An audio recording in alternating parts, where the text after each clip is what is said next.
hawak ninyong mga ilaw ay tanda ng liwanag ni Kristo na tinanggap ng bagong bigyan. Sa tulong ninyo, naway mag-alam ito sa kanyang puso't diwa hanggang sa pagbabalik ni Kristo ang ating Panginoon. Amen. Naging anak tayo ng kaliwanagan kay Kristo.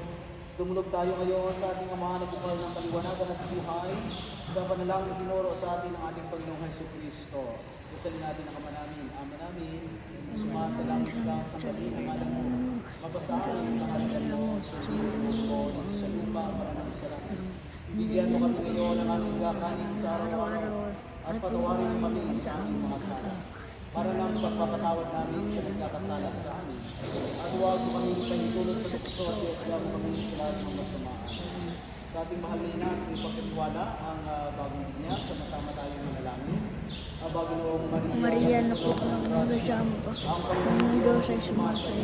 Bukod kang pinagpapala sa babaeng lahat at pinagpala ng aming anak na si Jesus. Santa Maria, ina ng Diyos, panalangin kami makasalanan.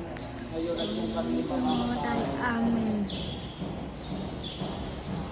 Maraming mapagmahal, amin ang ipinagdiwang ang sakramento na nagbibigay niyong buhay at banal.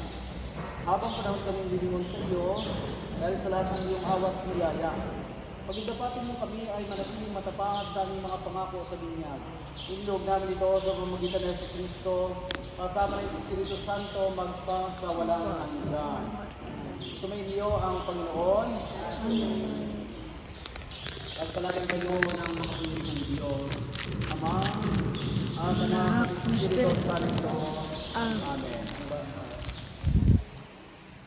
Atin ang may pag-iwang ang sakramento ng binyag. Handa ninyo ang batang ito sa pagsapit ng mga araw ng pagtanggap ng mga sakramentong banal. Umayo kayong taglay ang kapayapaan. Salamat sa Diyos.